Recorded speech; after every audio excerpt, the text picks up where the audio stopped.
Sponsor, with this kind permission, may I share some of my insights and get his honor's thoughts on it as well. Thank you. Mr. President, I thank his honor for bringing this matter to our attention. This is a very important topic because since the 16th Congress, so that's maybe 8 years ago, the Senate has had similar debates, specifically because of the Rizal Monument, which was the subject of a controversy when a building was built. Actually, not very near it. I can't recall if it was a kilometer, 2 kilometers, 3 kilometers away. But Her Honor, Senator Angara, Senator Loren, who is in deep conversation with Senator Angara, brought this up during her sponsorship of her bill, just barely around March, wherein her bill included the sight lines. Unfortunately, this was not included in the final version of the bill.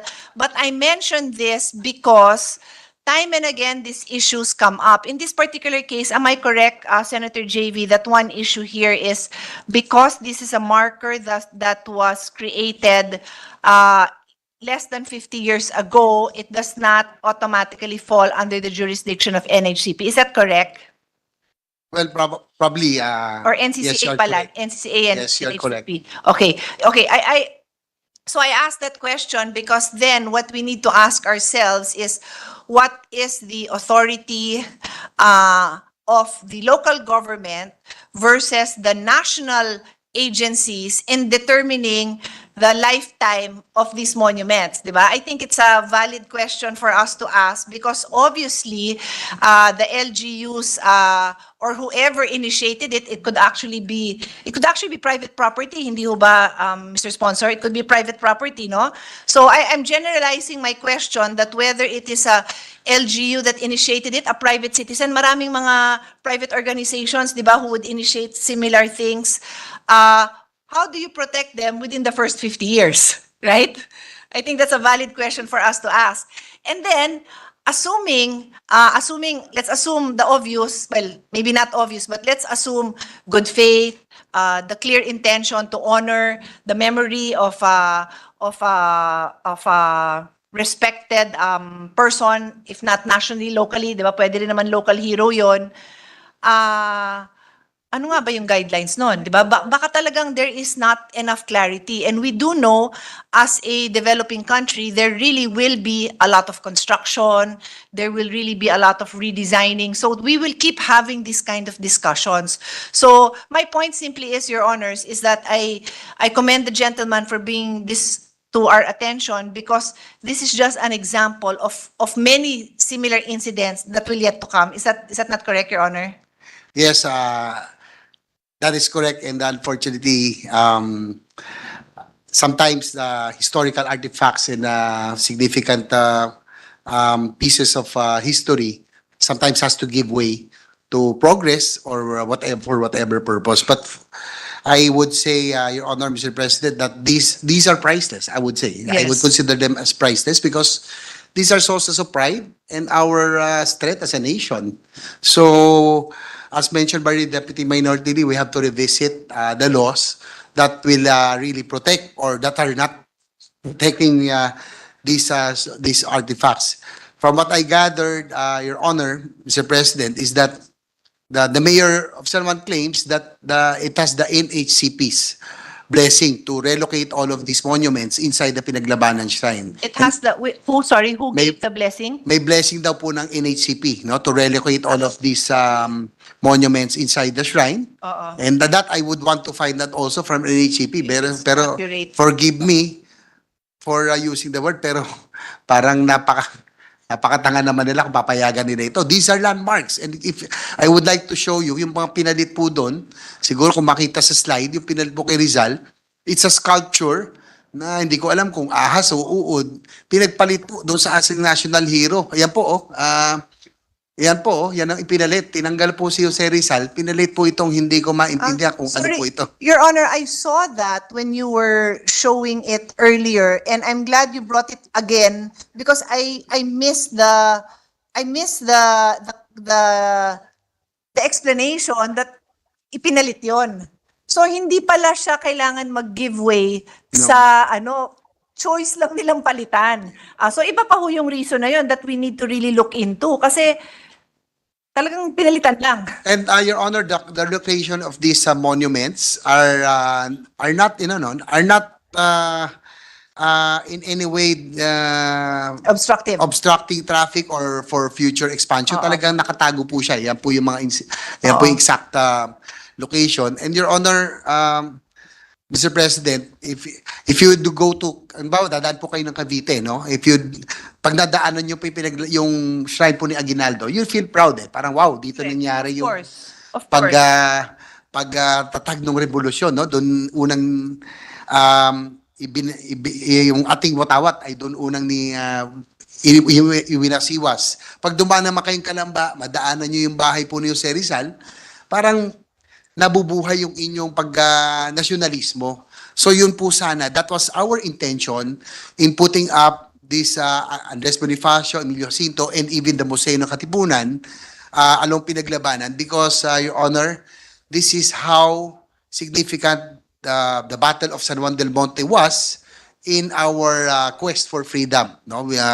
Yan, ganun po ka-importante. So that was the intent. And as you can see, Your Honor, walang-wala po yan sa road widening. It's not obstructing anything. So papalitan po siya ng mga sculpture. Hindi ko lang alam kung ano po isusunod dun sa isang mukhang ahas o uod. So, yan po.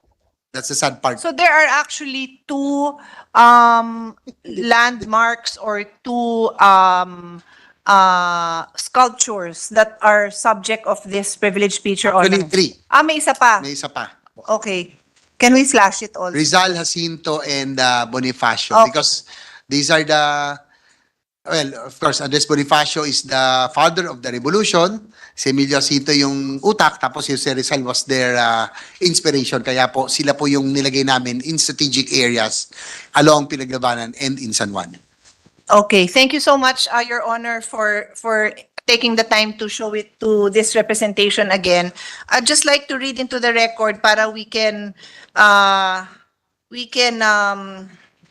process this and determine if at the proper time after the hearing there is reason to amend the bill. Amend the existing law is what I mean. So under Section 5 of RA 10066, which is the act known as the National Cultural Heritage Act of 2009, which Senator Angara referred to earlier. Section 5 states that for purpose of protecting a cultural property against exportation, modification, or demolition, the following work shall be considered important cultural properties unless declared otherwise by the pertinent cultural agency. Again, Your Honor, I'm sorry if I missed it, but did you state whether there has been a declaration of this as cultural property, important cultural property? Does His Honor know? No, from what I know is the Museo ng Katipunan is already under the National Historical Commission, the Philippines. Okay. So I would suppose that by now they should have. I lost contact already because I was mayor 10 years ago, 13 years ago. But National Historical Commission should have declared these monuments as well as vital pieces of history. Okay. So, but for the record, these properties referred to are work by a Manilikan ng Bayan, work by a national artist, and nabanggit niyo po, no, na national artist ang gumawa ng isa o dalawa nito o lahat? I think all of them were done by Ed Castillo, Okay. known as sculptor. Okay. And then archaeological and traditional ethnographic materials, work of national heroes, marked structures dating at least 50 years old, and archival materials dating at least 50 years old. Anyway, I mentioned that, Your Honor, because it gives us the opportunity to revisit this law and to see what more we can do for protection. We regret, and I join His Honor in expressing our dismay and our disappointment na yung monuments na ganito na napaka-importante, hindi lang para sa mga taga San Juan, pero sa buong Pilipinas ay basta na lang nawala, and di ko rin maintindihan, no, na ba't napalitan ng ahas, na mukhang ahas. Pero in terms of moving forward, and katulad ho ng laban ko dun sa Rizal Monument, ang hirap po kong tanggapin at hindi ko pa rin tanggap na basta na lang mag-move forward, di ba? There should be some accountability para sa mga ginagawang ganito, and that is why we join His Honor in expecting that we will hear explanations during the hearing. Thank you, Your Honor. Thank you, Mr. President. Senator Pia. Thank you very much for supporting this. Yeah, Mr. President, our Senate President Pro Tempore, Senator Lauren Legarde, is seeking the floor. I move that he be recognized.